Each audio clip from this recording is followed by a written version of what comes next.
Louvado seja Jesus a todos. Podemos iniciar nossa aula de eclesiologia. Mas antes, vamos primeiro ler uma leitura da palavra do Senhor, que se encontra no livro de Atos 11, capítulo 19 em diante, que diz assim: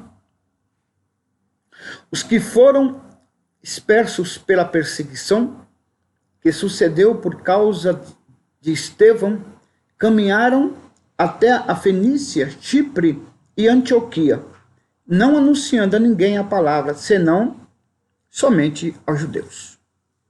Aqui fala um pouquinho sobre a perseguição da igreja, né? E vamos orar. Soberano Deus, Pai de toda a honra e toda a glória, em nome de Jesus, o meu Senhor, te peço, Senhor, que neste momento, Senhor, na qual nós iremos iniciar nossa aula, Papai, nos abençoe.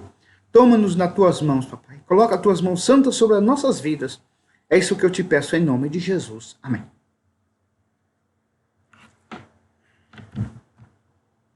Bom, nós falamos um pouquinho semana passada sobre o que havia acontecido sobre a Igreja de Cristo,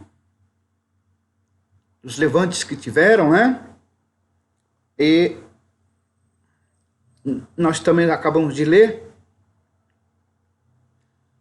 logo após o apedrejamento de Estevão, os homens ficaram receosos ali em Jerusalém, então se dispersaram para as bandas aonde eles poderiam ir, né? Então, cada um foi para um lado, a igreja se expandiu, ela se evoluiu, né? E se tornou-se uma grande potência. Bem, eu creio que vocês estão estudando a apostila do nosso professor, pastor Arlindo. Se vocês não estão lendo, por favor, leiam. É uma apostila muito boa, muito interessante, tá? Mas como é uma apostila meia fechada, eu vou sair um pouquinho dela, tá? Mas eu vou ficar dentro do contexto das nossas aulas. Portanto, eu gostaria que você lesse atentamente a apostila do nosso professor. Tá certo? Muito boa apostila. E eu vou continuar falando sobre a Igreja de Cristo. Pois bem, o Império Romano, desde a sua fundação, ele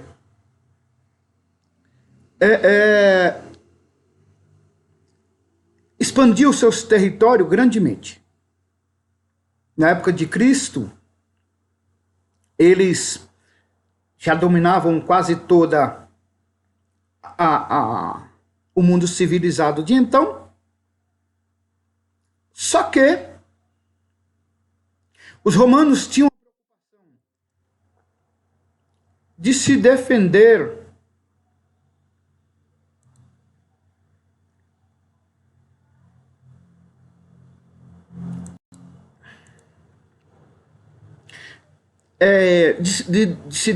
de inimigos externos, mas também de inimigos internos, né? Pois bem sabemos que Roma era uma pólvora. O mundo do império, assim dizer, os imperadores dormiam um com um olho aberto e com o outro fechado, para não ser mortos, por assim dizer. Pois bem, aproximadamente no ano 305, Diocleciano, ele abdica do império Ele deixa a cadeira do império, só que ele não tem um sucessor. Ele não tem um sucessor. Mas tem alguns homens pretendentes. E esses homens, dentro do próprio império, começaram algumas guerras. Mas o mais eminente a ser imperador de Roma, seria Constantino.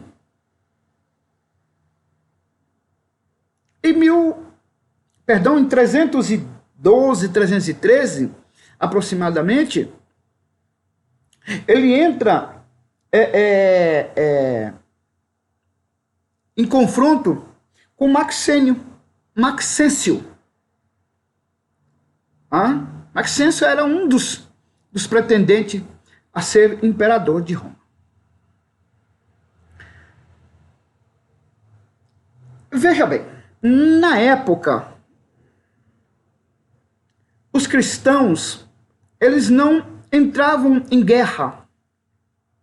Eles não guerreavam, ficavam em suas casas. Mesmo nas perseguições, eles ficavam ali quietos, sem se importar com a política, sem se importar com o império. Mas se tornou-se tão grande quanto o Império Romano. Vale lembrar que depois que houve as perseguições, os cristãos iam para todos os lugares do mundo civilizado. E aonde eles chegavam, eles anunciavam o Evangelho de Cristo. Eles não ficavam calados. Eles não se acovardavam. Embora eles fugiam, mas isso não quer dizer que eles se calavam ou se acovardavam. Eles mantiveram suas vidas o máximo que pôde. Tanto quanto eles poderiam prorrogar as suas vidas na terra, eles iam prorrogando. E isso fazia eles mudarem de cidade a cidade, conforme as perseguições. Então, o cristianismo se tornou um grande império. Embora que até essa época, a igreja, ela não tinha um cabeça universal, ou um líder universal. Eles tinham seus líderes locais. Eles tinham os seus pastores locais, os seus bispos locais.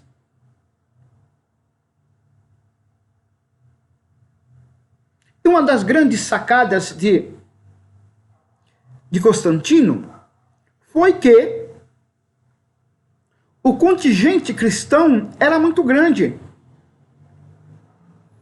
Embora muitos entendem que Constantino foi mais político do que cristão,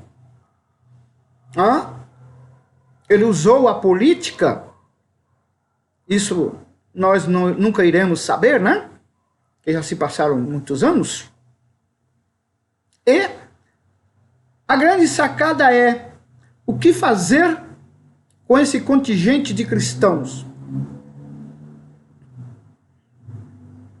que não mata nem uma mosca.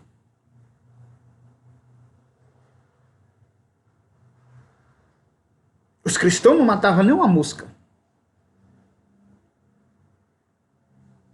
Nós vemos homens, naquela época, defendendo os cristãos diante das autoridades romanas, dizendo: olha, os cristãos são pacíficos, eles não são canibais igual dizem, ele come o corpo de Cristo, mas não é da maneira que vocês pensam. Quando se casavam, uma jovem com um jovem, para os romanos eles estavam cometendo canibalismo. Irmão casando com irmão, perdão, incesto, estavam cometendo incesto, irmão casando com irmã, e assim vai. O canibalismo, comendo o corpo de Cristo, esse é o corpo de Cristo, bebendo o sangue de Cristo. Então, naquela época, se tinha muito repúdio ao cristão por causa desses ensinamentos.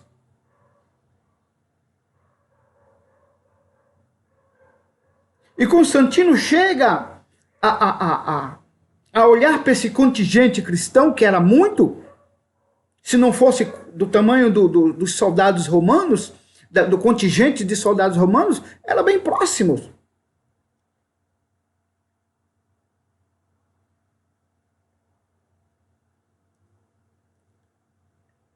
Nas vésperas da guerra, que ele foi guerrear com esse Maxêncio, para muitos foi uma jogada. Segundo Constantino, ele tem um sonho, e esse sonho, ele viu a imagem da cruz de Cristo, e uma voz que dizia, sobre essa imagem, sobre essa cruz, você obterá vitória. E ele faz o quê? Ele levanta um contingente cristão, revela o sonho e vai para a guerra.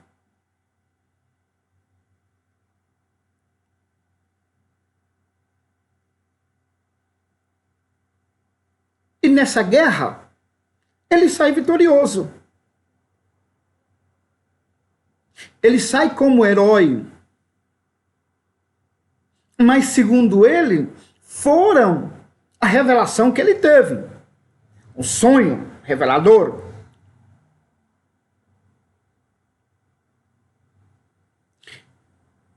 E com isso, Constantino traz esse povão, esse contingente de crente, de cristãos, para a sua segurança, para o seu império, para perto de si, para próximo de si. É uma jogada política, uma jogada de mestre. Se for uma política, né? Evidentemente. A partir de então, há uma mudança drástica na comunidade cristã. A comunidade cristã que outrora era perseguida, agora não. Agora essa comunidade cristã é vista com outros olhos. É vista de outra maneira.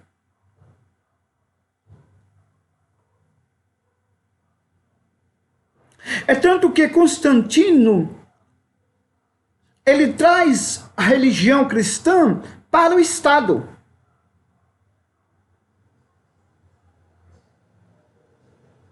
Ou seja, a religião mais importante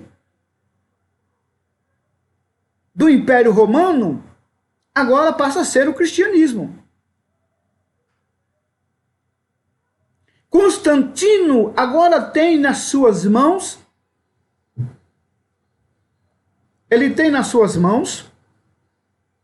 a autoridade religiosa. Ele começa a dar as cartas sobre a religião.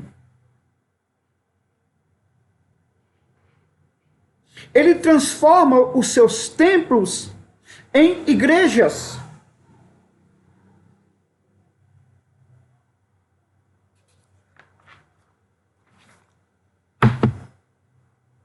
Ele transforma os seus templos num lugar chamado basílica.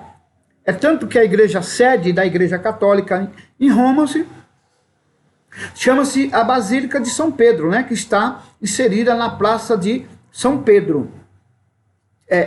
Nome este que é absorvido do apóstolo Pedro. Né? Então, essa é a transformação que há naqueles dias.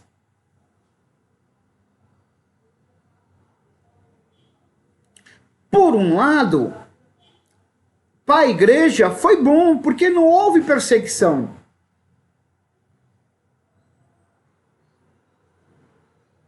Porque antes da igreja ser dominada pelo Estado, ou seja, ser uma religião estatal, só quem entrava na igreja ou só quem pertencia à igreja eram os verdadeiros cristãos. A perseguição fazia os cristãos, entre aspas, covardes, a não pertencer à igreja. A perseguição fazia que com os charlatões, que já tinha naquela época, como tem nos dias de hoje, não se agregar à igreja, porque a qualquer momento ele poderia perder seus pescoços. A igreja era um grupo seleto de verdadeiros crentes, que se reuniam verdadeiramente para adorar a Cristo. O pregador realmente reunia a igreja para ensinar a palavra de Deus. Os bispos faziam isso com amor e com prazer, a palavra de Deus.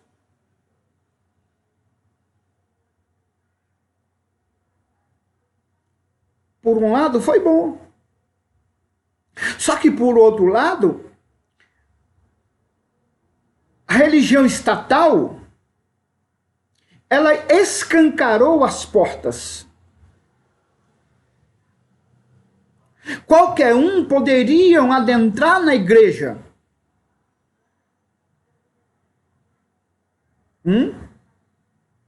Está escancarado, as portas estão abertas. Tem até um ditado popular, uma pergunta de ditado popular. Por que o cachorro entra na igreja? Porque a porta está aberta. Então Constantino escancara as portas da igreja. E entra gente de todos os tipos para congregar. Os charlatões, os aproveitadores, os enganadores, sendo que isto não tinha antes da igreja ser estatal. E isso contaminou a igreja, não só no clero, mas também no povão. Porque todos queriam fazer o que queriam dentro da igreja de Cristo.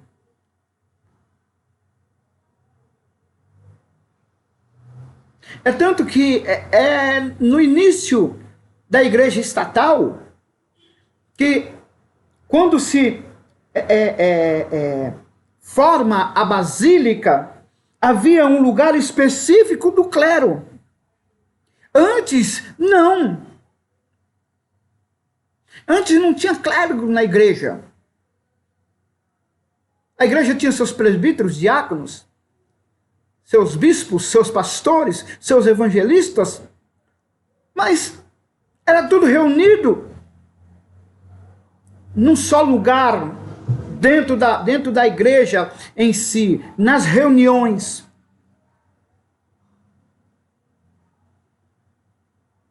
Mas agora não. A igreja começa agora a ter clérigos, bispos mais importantes do que o outro, um homem mais importante do que o outro.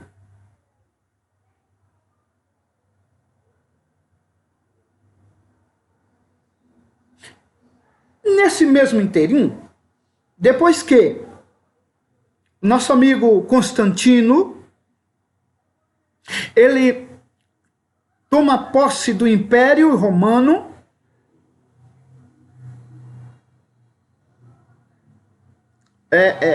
ele cisma que quer montar uma capital fora de Roma. E ele leva a sua capital para uma nova cidade chamada Constantinopla, cidade que chama tem o seu nome. Uma nova metrópole que ele começa agora a se erguer, a edificar essa cidade.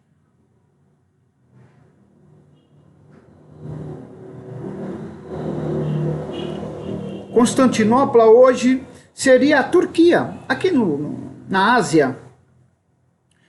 A Turquia, um lugar muito bonito, visto pela televisão, muito charmoso, lugar antiguíssimo.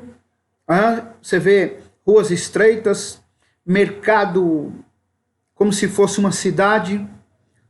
De um lado do rio, na Turquia, é a Ásia. Atravessando esse rio, você está na Europa. Ou seja, a Turquia tem hoje, ela tem,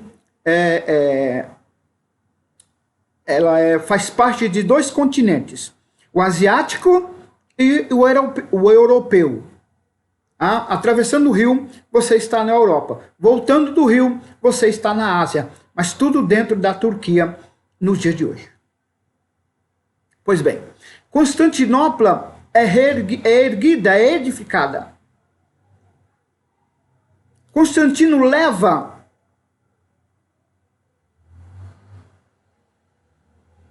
para Constantinopla a capital completa, os homens eruditos da administração romana e alguns bispos.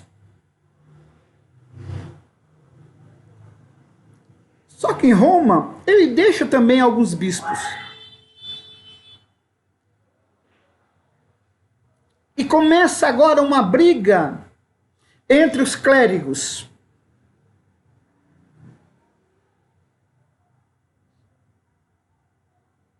Qual igreja seguir?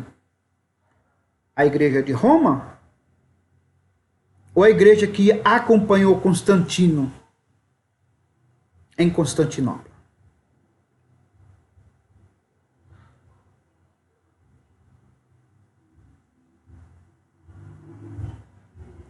Pois bem, em 321, Constantino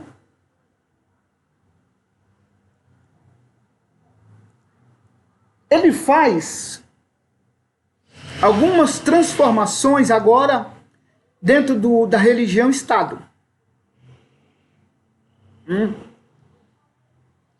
A religião romana, eles adoravam alguns ídolos, e essa adoração a ídolos é proibida.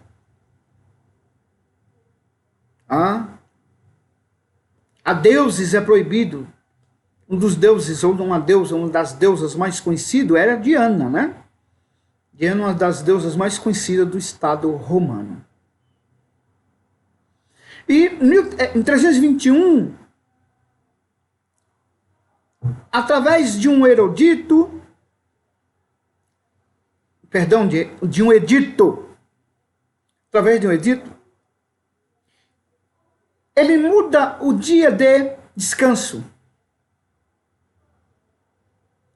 Ele coloca agora no domingo como um dia de descanso. Lembrando que o dia de descanso, o dia do descanso do judeu sempre foram no sábado, sempre foi no sábado. Esse é o dia de descanso dos judeus.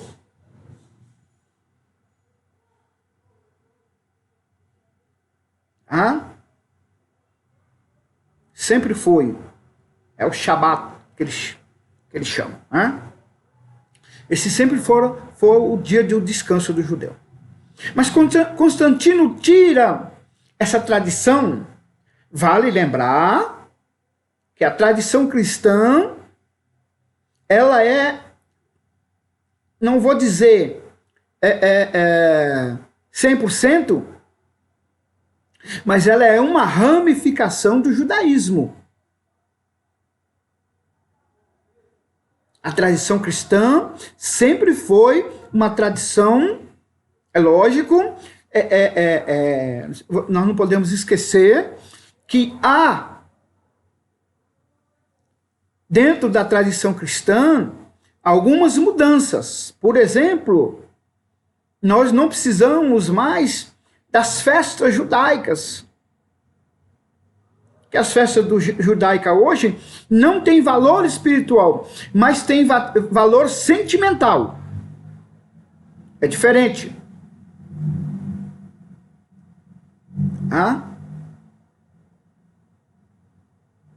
A única doutrina nossa que nós temos desde lá de trás é o batismo nas águas, tá?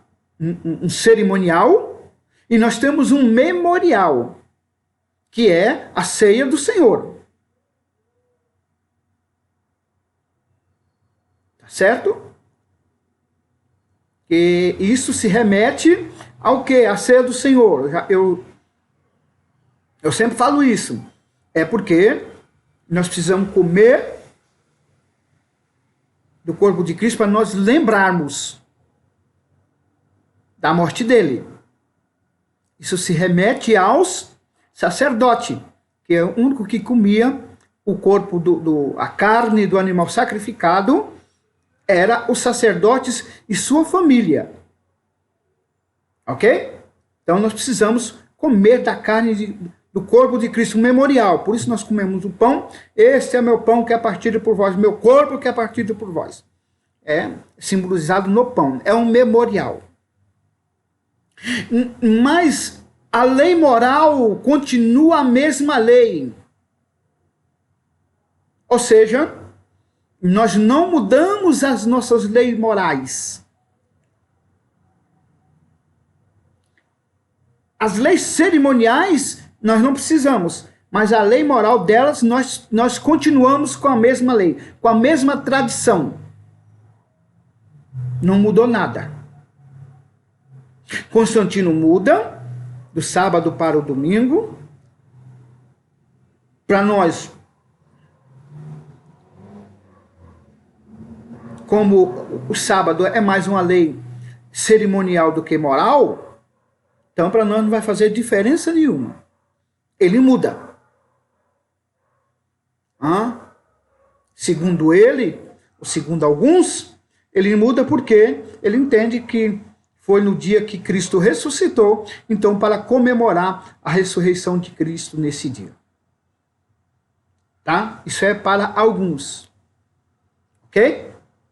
Mas o dia de descanso bíblico, nós sabemos que é o sábado. Ok, gente?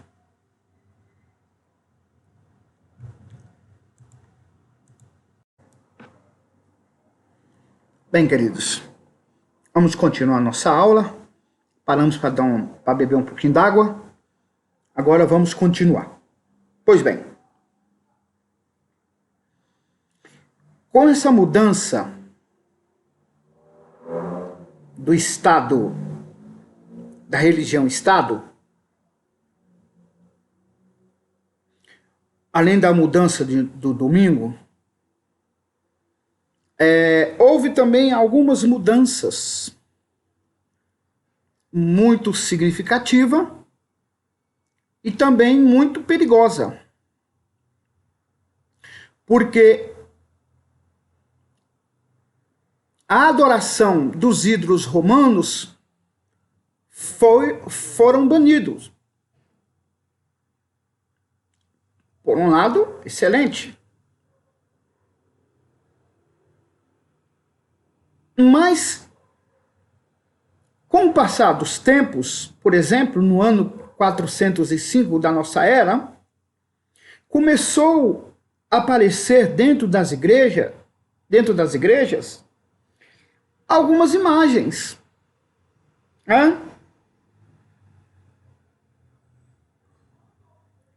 Essas imagens dos nossos mártires como a imagem de João, de Pedro, de Tiago, de Paulo, e assim sucessivamente, para reverenciar esses homens. A intenção era essa, para adoração, e fazer culto a esses homens. Um dos grandes exemplos é a adoração à Virgem Maria, que existe até nos dias de hoje, dentro da Igreja Católica Romana. E as imagens de Vênus e a Diana foram substituídas pela imagem de Maria, o grande símbolo feminino cristão. E isso trouxe para dentro da igreja uma enfermidade muito grande.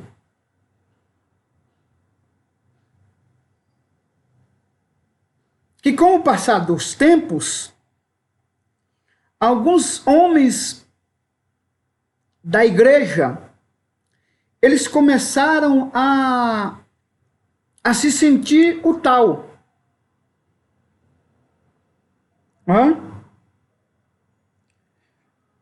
A humildade e a santidade que a igreja tinha de outrora começa a dar lugar a homens arrogantes,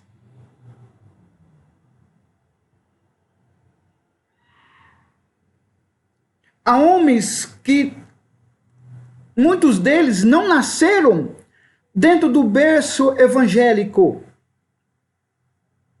mas que pertenciam à religião romana,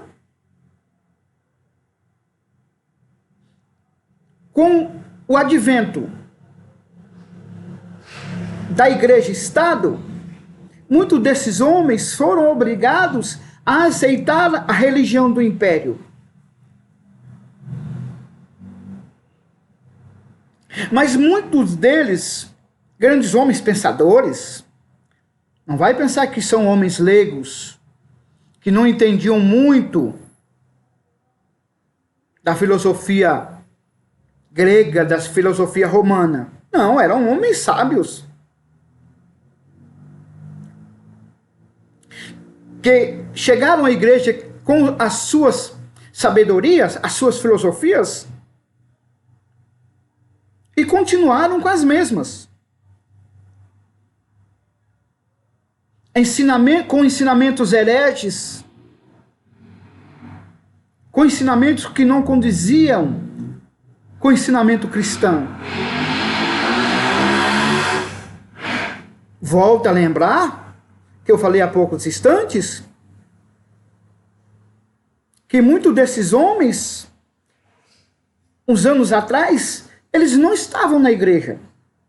Eles não queriam ser cristão, porque o fardo de ser cristão era pesado. Poderia haver perseguição, mas agora não.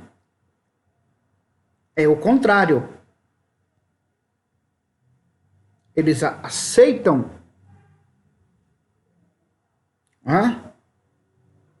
a opção do império, mas os seus pensamentos continuam os mesmos. Como nos dias de hoje. É uma aula, mas vamos colocar um pouquinho a nossa razão, a nossa contemporaneidade. No nosso tempo contemporâneo. Muitos chegam na igreja e continuam como está. Hoje, ser cristão é status. Eu sou crente, sou cristão, sou evangélico.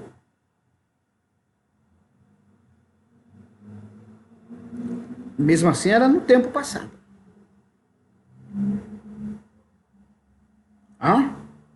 Mesmo assim, era no tempo passado.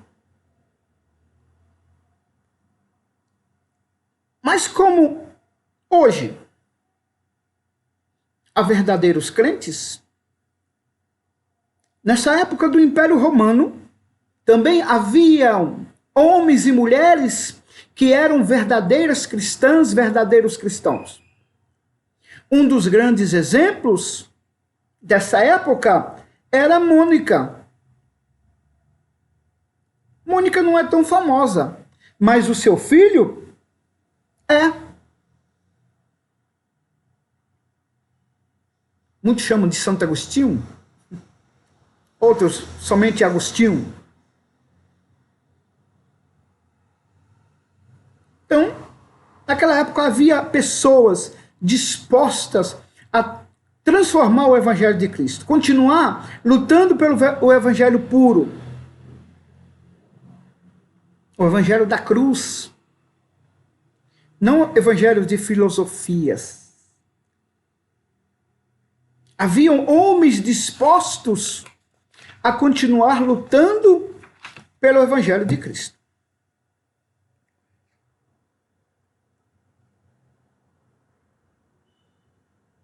Como, por exemplo,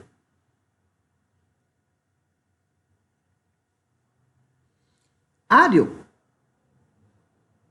um bispo, um presbítero de Alexandria, mais ou menos ano 318, ele defende a doutrina que considerava Jesus como superior à natureza humana, porém inferior a Deus. Por um lado, a igreja foi boa porque deixou de ser perseguida. Por outro, a igreja abraça pessoas como esta.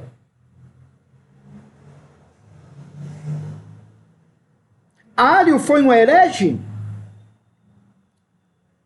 que ele queria desconstruir a deidade de Jesus. Jesus, ele é um homem sábio. Ele é um homem superior na natureza humana. Ele é mais superior do que qualquer um de nós. Mas, porém, como Deus, ele é inferior a Deus.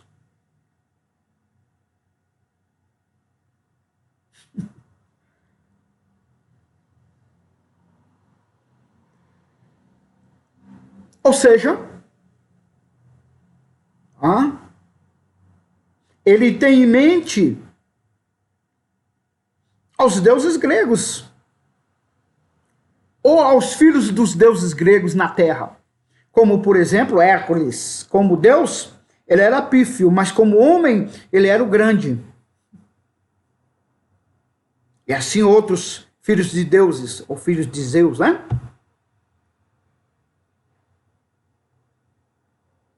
Então, a igreja, por um lado, abre as portas para esse tipo de pessoas.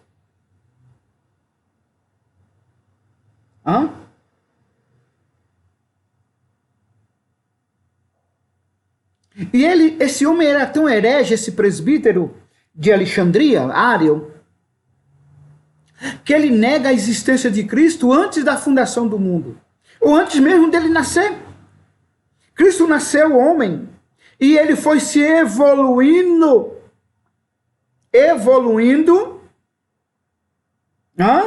a natureza humana de Jesus se expandiu de maneira extraordinária. Ele se tornou um pouquinho a mais do que os homens, porém, não é Deus. Este era um dos hereges daquela época, em 318. Os grandes homens da igreja sempre tiveram dores de cabeça para colocar alguns homens hereges nos seus devidos lugares. Desde aquela época. Desde a época do apóstolo João, o discípulo amado. Sempre tiveram essas encrencas. A igreja sempre produziu esse tipo de gente.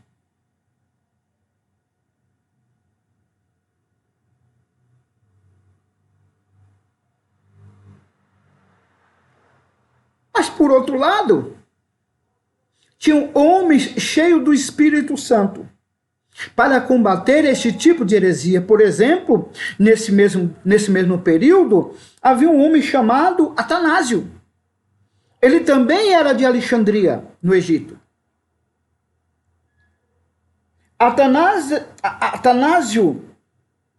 ele afirmava a unidade do Filho com o Pai e a divindade de Cristo e a sua eterna existência. Por um lado, Ario diz que Jesus não é um simples homem. Por outro lado, vem Atanásio e diz não. Jesus é Deus. E ele está ligado com o Pai e com o Espírito Santo. E ele é antes da fundação do mundo. Ele é Deus.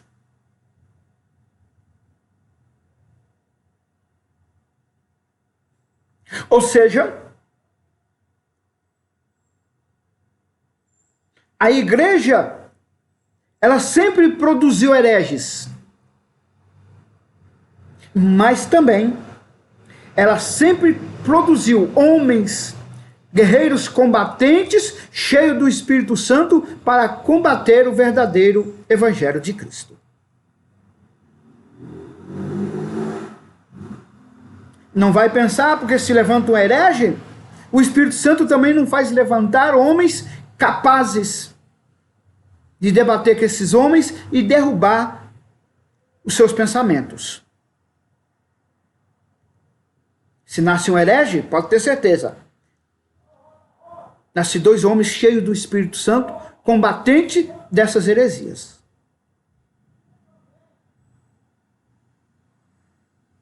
Porque Deus assim o faz levantar. Ó.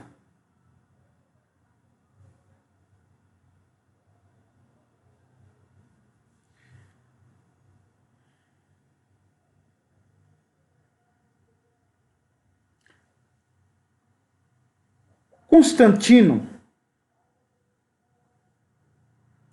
em 325, com essas brigas entre os bispos da religião Estado, da religião romana, dos cristãos estaduais, porque agora, volto a dizer, a religião está na mão do Estado. Constantino convoca em 325 o Concílio de Niceia, reunião de bispos.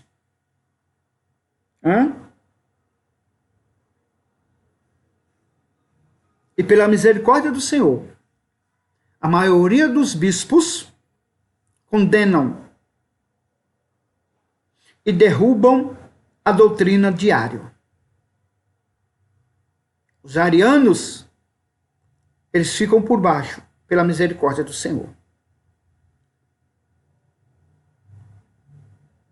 Esses homens, nessa reunião, fica evidente que o Espírito Santo foram na vida de alguns homens dessa época.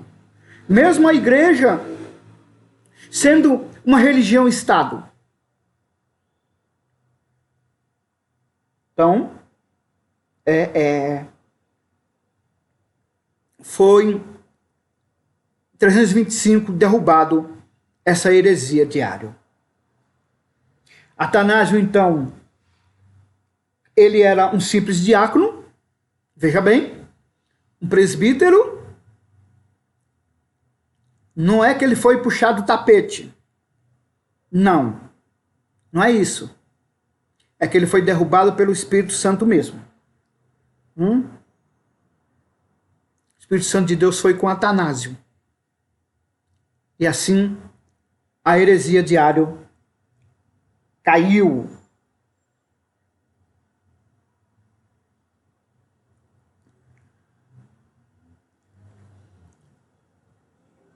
Mas você vê como é que é as coisas. A religião está na mão do Estado. Queira ou não queira, o Estado é político. Ele mexe com política. O Estado em si é político.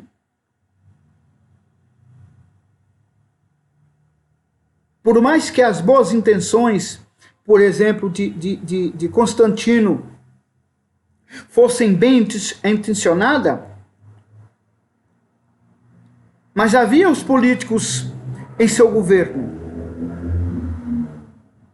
Porque o próprio Constantino era um político.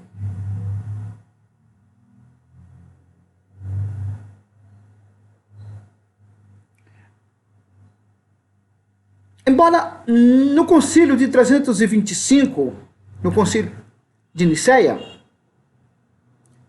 haviam se derrubado a heresia de Ários, ou de Ário, né?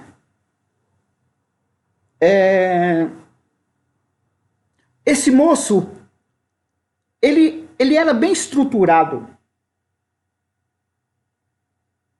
politicamente. Haviam por trás dele alguns padrinhos. E por causa desse apadrinhamento que ele tinha, Atanásio fora exilado 5 vezes.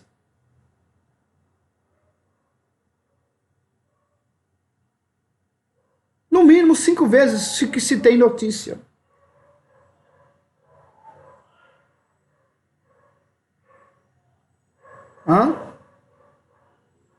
Por quê? Por causa da política dentro da Igreja de Cristo.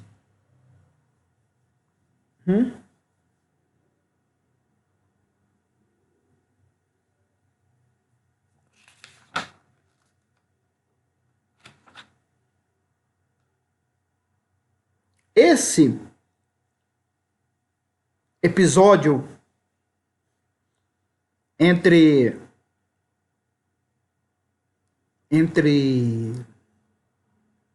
Ário e Atanásio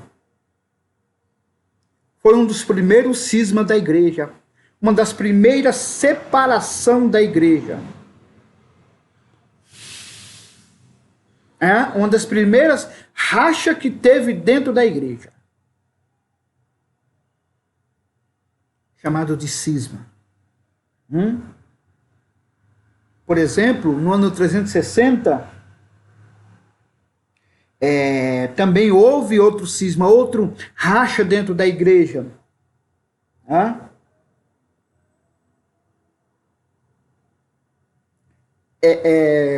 Se levanta um homem chamado Apolinário. Esse Apolinário, ele é bispo de Laodiceia. Ele declara que a natureza divina se tornou o lugar da natureza humana de Cristo. Que Cristo da terra não era homem. Era Deus na forma humana.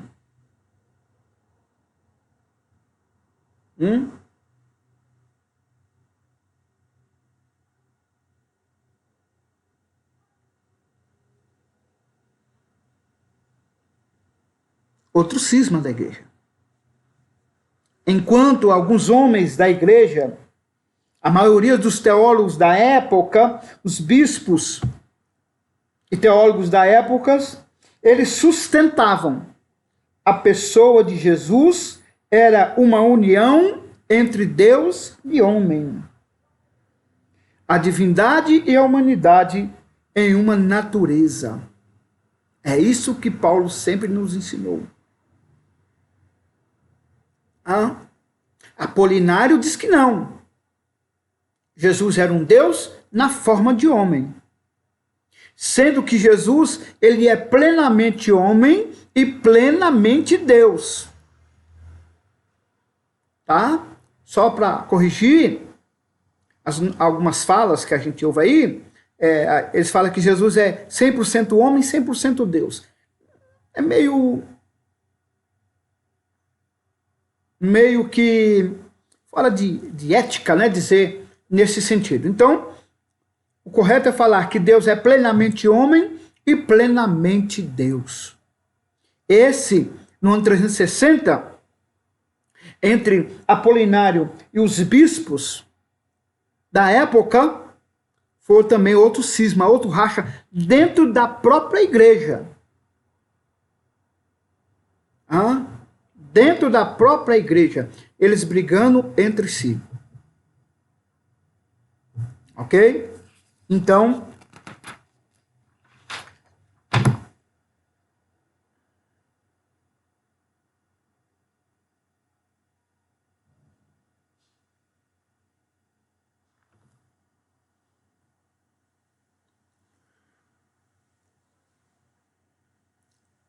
uma das grandes controvérsias desse período, na qual estou falando, do ano 300,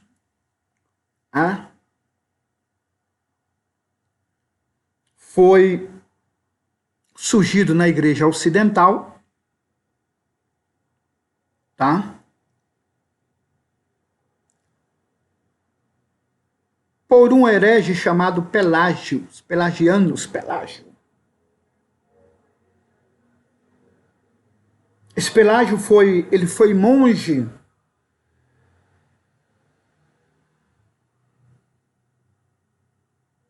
da Grã-Bretanha, ele foi da Grã-Bretanha para Roma,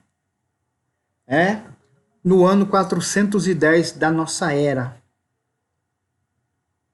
A doutrina de Pelágio declarava que nós não herdamos as tendências pecaminosas de Adão, mas que a alma faz a sua própria escolha, seja para pecar, seja para viver retamente.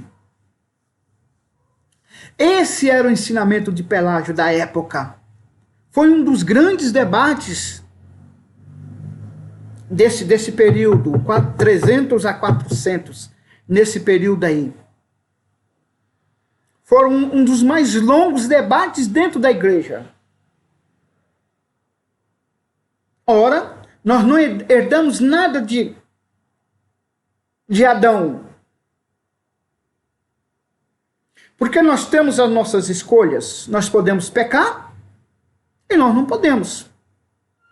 Podemos escolher ser reto ou podemos escolher ser pecador.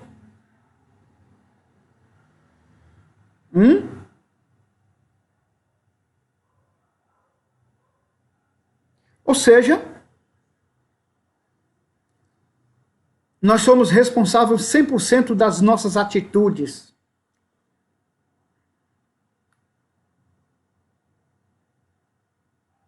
Contrariando o que a Bíblia nos diz. A Bíblia diz que por um homem entrou o pecado no mundo. E o pecado passou a todos os homens. Então todos esses homens estão destituídos da glória de Deus. Pelo ensino de Pelágio, se eu escolhesse não pecar, Jesus não precisava morrer para me ser santo.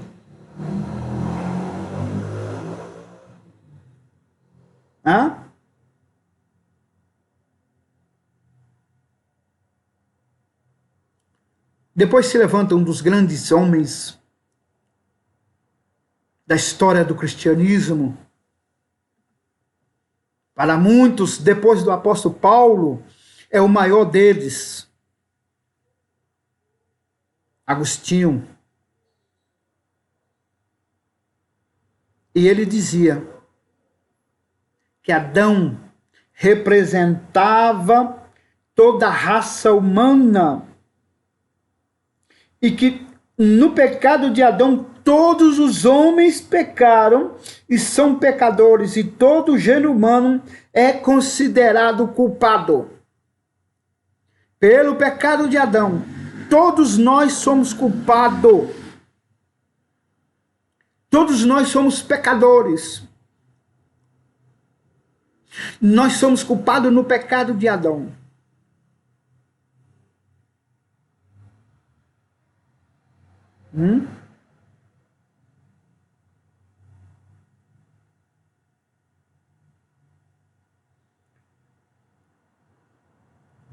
E no ano 418. 8 anos depois, praticamente, que começou essa briga entre Pelágio e Agostinho. Pelágio foi condenado.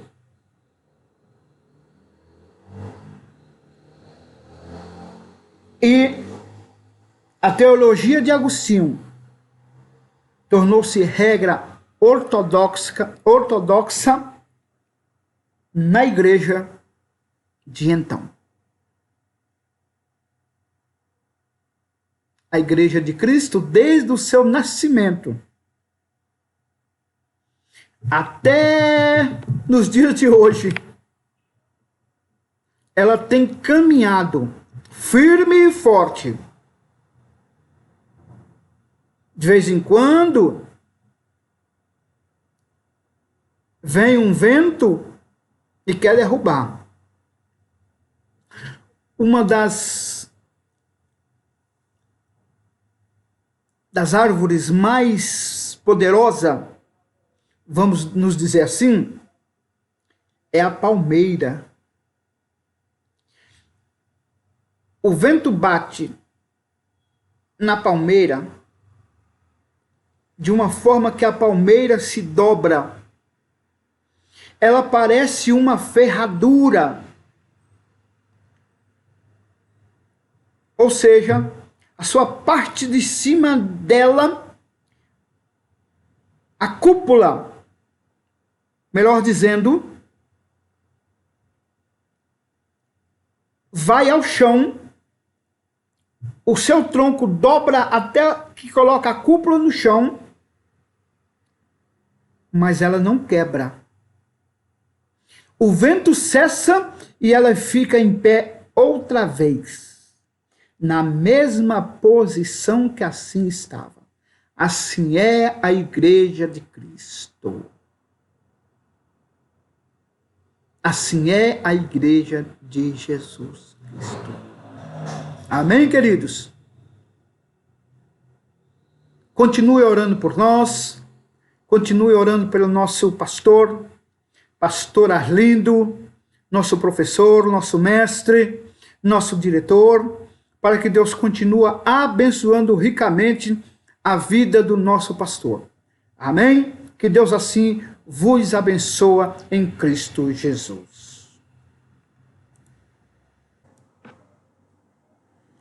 Bem, queridos, vamos continuar nossa aula. Paramos para beber um pouquinho d'água. Agora vamos continuar. Pois bem, com essa mudança do Estado, da religião-Estado, além da mudança do domingo, houve também algumas mudanças muito significativas e também muito perigosa. Porque a adoração dos ídolos romanos foram banidos. Por um lado, excelente.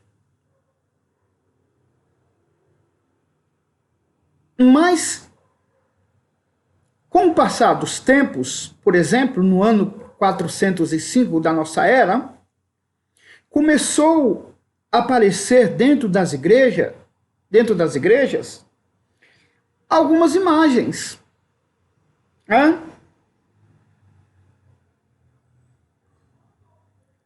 Essas imagens dos nossos mártires, como a imagem de João, de Pedro, de Tiago, de Paulo, e assim sucessivamente, para reverenciar esses homens. A intenção era essa: para adoração e fazer culto a esses homens. Um dos grandes exemplos é a adoração à Virgem Maria, que existe até nos dias de hoje. dentro da Igreja Católica Romana. E as imagens de Vênus e a Diana foram substituídas pela imagem de Maria, o grande símbolo feminino cristão. E isso trouxe para dentro da igreja uma enfermidade muito grande.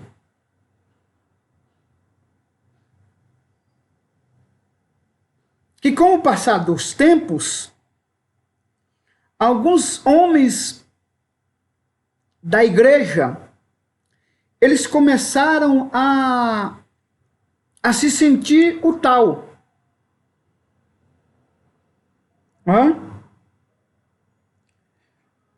A humildade e a santidade que a igreja tinha de outrora começa a dar lugar a homens arrogantes.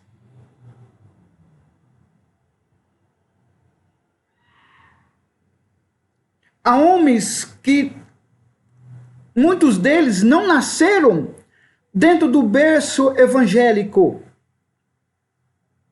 mas que pertenciam à religião romana,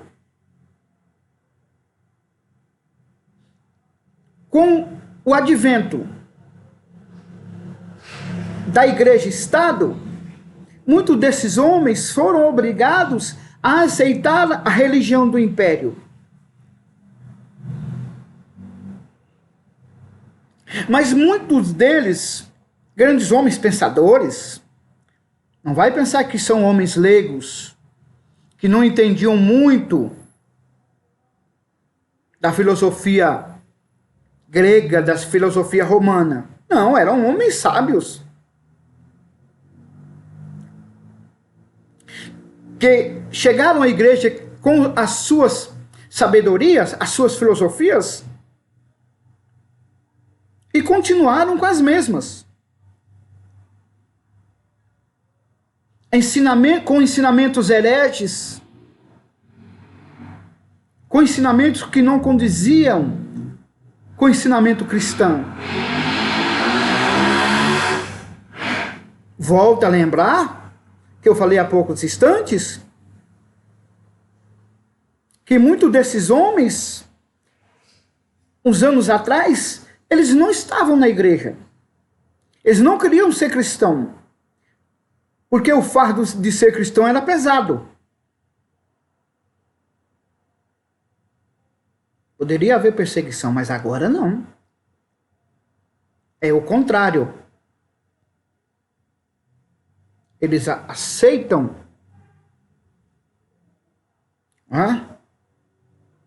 a opção do império, mas os seus pensamentos continuam os mesmos. Como no dia de hoje. É uma aula, mas vamos colocar um pouquinho a nossa razão, a nossa contemporaneidade. No nosso tempo contemporâneo.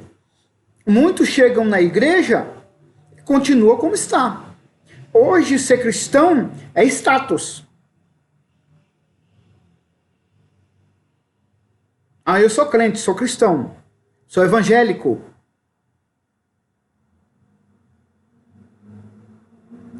Mesmo assim, era no tempo passado.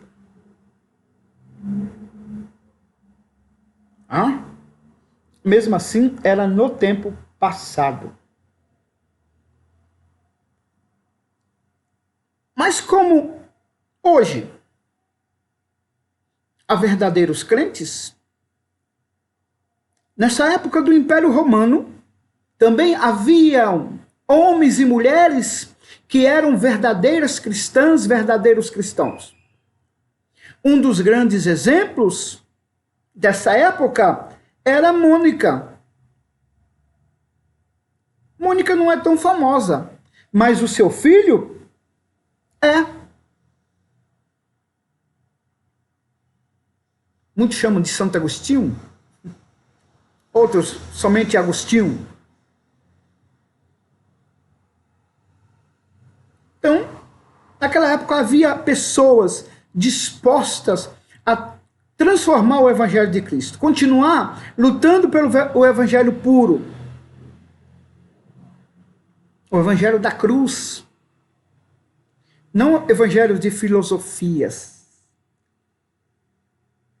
Haviam homens dispostos a continuar lutando pelo Evangelho de Cristo.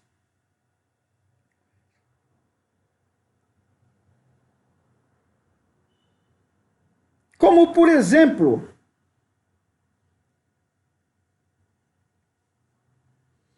Ário, um bispo, um presbítero de Alexandria, mais ou menos ano 318, ele defende a doutrina que considerava Jesus como superior à natureza humana, porém inferior a Deus. Por um lado, a igreja foi boa porque deixou de ser perseguida. Por outro, a igreja abraça pessoas como esta.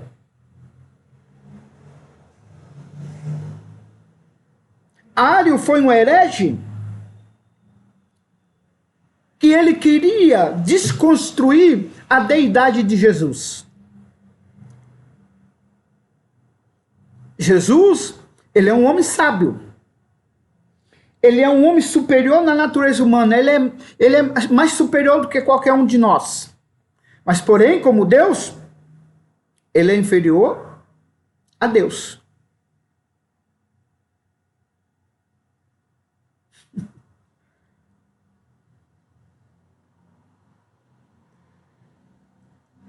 Ou seja, ele tem em mente aos deuses gregos, ou aos filhos dos deuses gregos na terra, como, por exemplo, Hércules. Como Deus, ele era pífio, mas como homem, ele era o grande.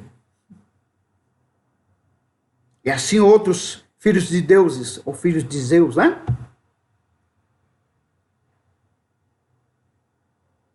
Então, a igreja, por um lado, abre as portas para esse tipo de pessoas.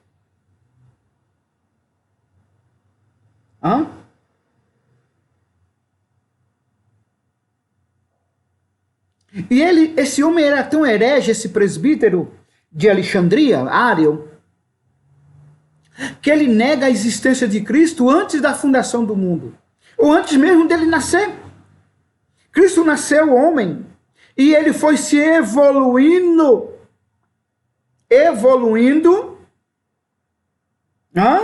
a natureza humana de Jesus se expandiu de maneira extraordinária. Ele se tornou um pouquinho a mais do que os homens, porém, não é Deus. Este era um dos hereges daquela época, em 318. Os grandes homens da igreja sempre tiveram dores de cabeça para colocar alguns homens hereges nos seus devidos lugares. Desde aquela época. Desde a época do apóstolo João, o discípulo amado. Sempre tiveram essas encrencas. A igreja sempre produziu esse tipo de gente.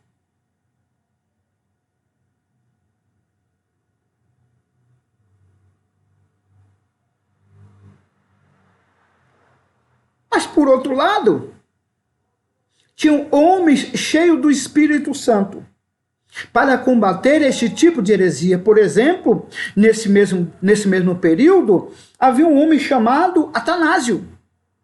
Ele também era de Alexandria, no Egito. Atanásio, ele afirmava a unidade do filho com o pai e a divindade de Cristo e a sua eterna existência. Por um lado, Ario diz que Jesus não é um simples homem. Por outro lado, vem Atanásio e diz não. Jesus é Deus. E ele está ligado com o Pai e com o Espírito Santo. E ele é antes da fundação do mundo. Ele é Deus.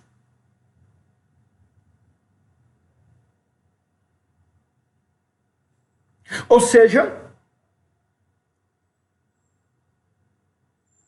a igreja, ela sempre produziu hereges, mas também ela sempre produziu homens, guerreiros combatentes, cheios do Espírito Santo, para combater o verdadeiro Evangelho de Cristo. Não vai pensar, porque se levanta um herege, o Espírito Santo também não faz levantar homens capazes de debater com esses homens e derrubar os seus pensamentos. Se nasce um herege, pode ter certeza. Nasce dois homens cheios do Espírito Santo, combatente dessas heresias.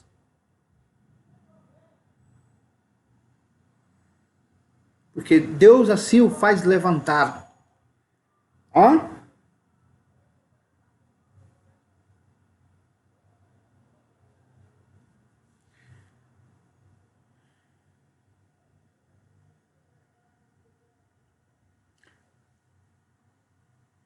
Constantino, em 325,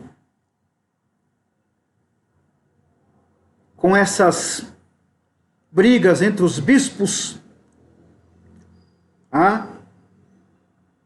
da religião Estado, da religião romana, dos cristãos estaduais, porque agora, volto a dizer, a religião está na mão do Estado. Constantino convoca em 325 o Concílio de Niceia, reunião de bispos.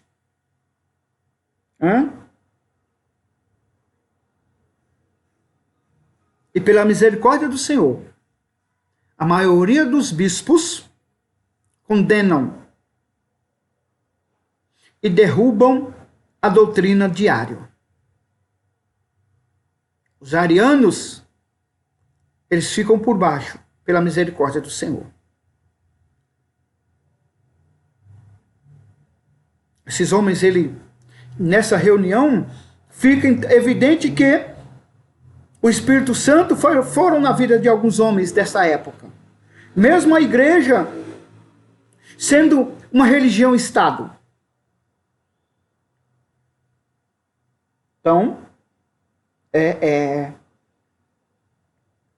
foi em 325 derrubado essa heresia de Ario. Atanásio, então, ele era um simples diácono, veja bem, um presbítero. Não é que ele foi puxado o tapete. Não é isso. É que ele foi derrubado pelo Espírito Santo mesmo.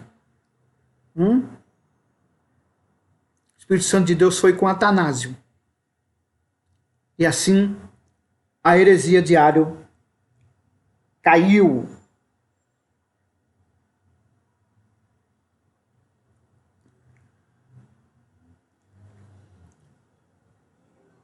Mas você vê como é que é as coisas. A religião está na mão do Estado. Queira ou não queira, o Estado é político. Ele mexe com política. O Estado em si é político. Por mais que as boas intenções, por exemplo, de Constantino, fossem bem intencionadas, mas havia os políticos em seu governo. Porque o próprio Constantino era um político.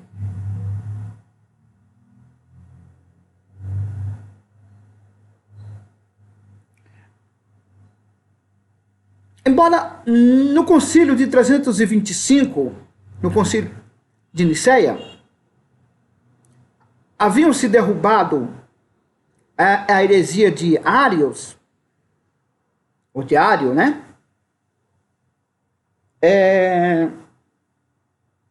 Esse moço, ele era bem estruturado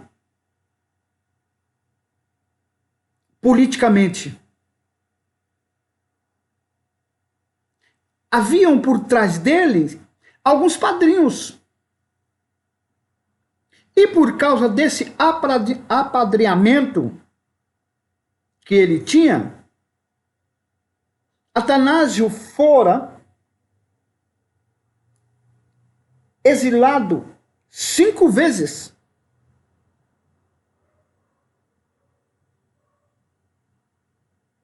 No mínimo 5 vezes que se tem notícia.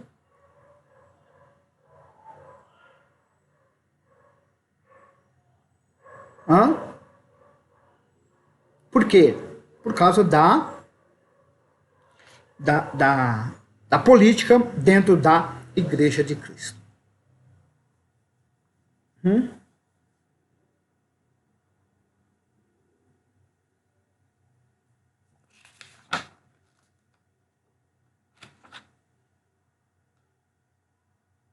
Esse episódio entre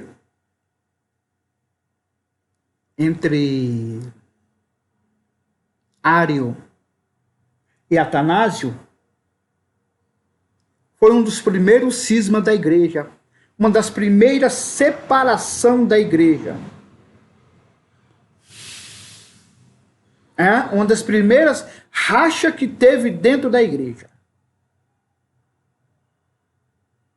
Chamado de cisma. Por exemplo, no ano 360, também houve outro cisma, outro racha dentro da igreja.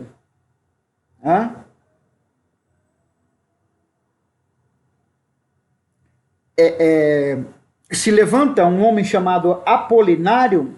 Esse Apolinário, ele é bispo de Laodiceia. Ele declara que a natureza divina se tornou o lugar da natureza humana de Cristo. Que Cristo da terra não era homem. Era Deus na forma humana.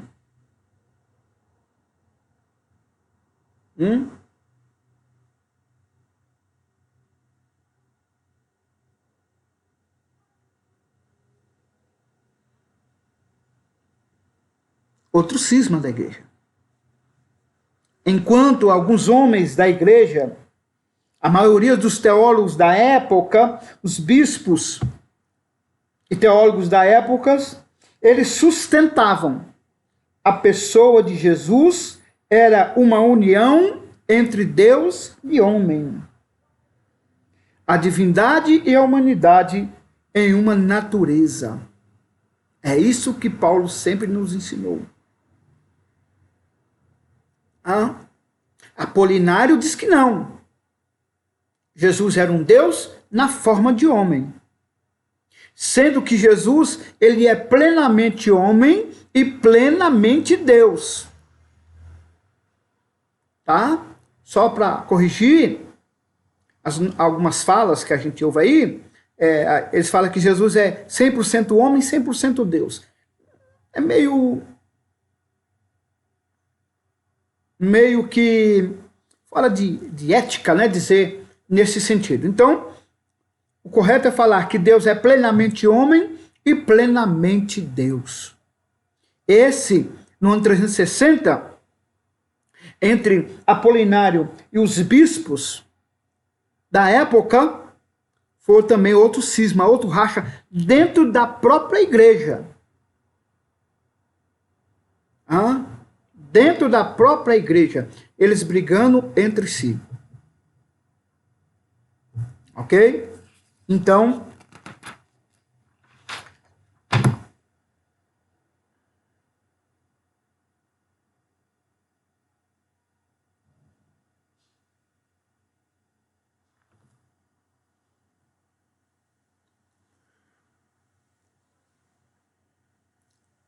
uma das grandes controvérsias desse período, na qual estou falando, do ano 300,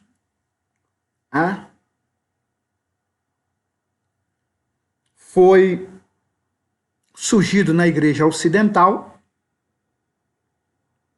tá? Por um herege chamado Pelágio, Pelágio. Esse Pelágio foi monge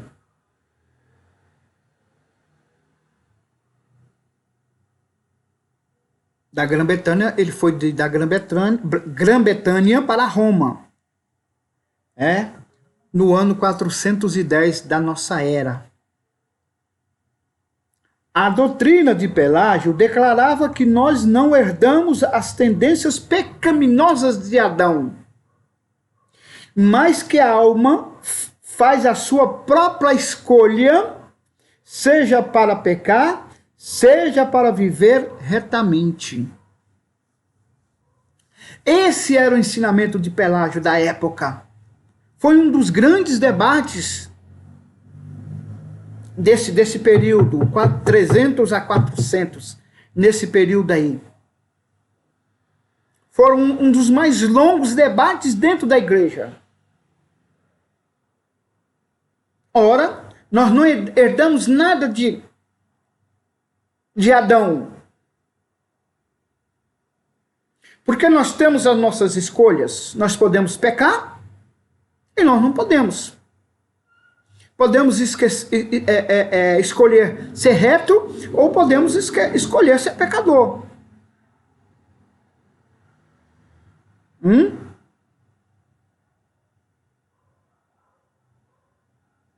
Ou seja, nós somos responsáveis 100% das nossas atitudes.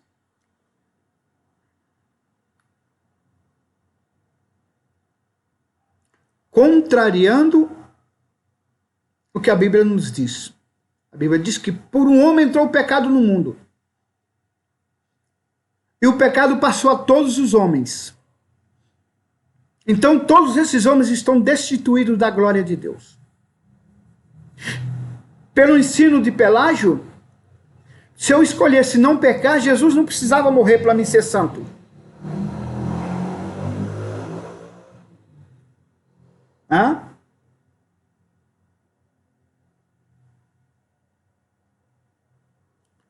Depois se levanta um dos grandes homens da história do cristianismo. Para muitos, depois do apóstolo Paulo, é o maior deles. Agostinho. E ele dizia que Adão representava toda a raça humana e que no pecado de Adão todos os homens pecaram e são pecadores, e todo gênero humano é considerado culpado. Pelo pecado de Adão, todos nós somos culpados. Todos nós somos pecadores. Nós somos culpados no pecado de Adão.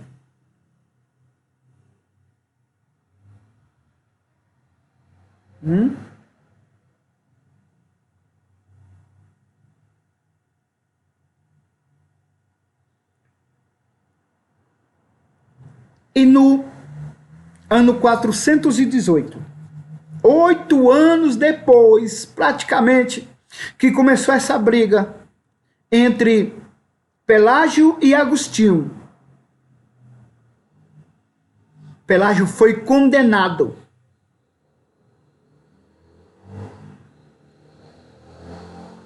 E a teologia de Agostinho tornou-se regra ortodoxa na igreja de então. A igreja de Cristo, desde o seu nascimento até nos dias de hoje, ela tem caminhado firme e forte. De vez em quando, vem um vento e quer derrubar. Uma das árvores mais poderosa, vamos nos dizer assim, é a palmeira. O vento bate na palmeira de uma forma que a palmeira se dobra. Ela parece uma ferradura. Ou seja, a sua parte de cima dela, a cúpula, melhor dizendo, vai ao chão, o seu tronco dobra até que coloca a cúpula no chão, mas ela não quebra.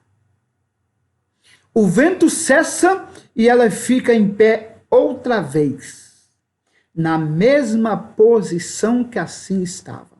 Assim é a igreja de Cristo. Assim é a igreja de Jesus Cristo. Amém, queridos? Continue orando por nós, continue orando pelo nosso pastor Arlindo, nosso professor, nosso mestre, nosso diretor, para que Deus continue abençoando ricamente a vida do nosso pastor. Amém? Que Deus assim vos abençoe em Cristo Jesus.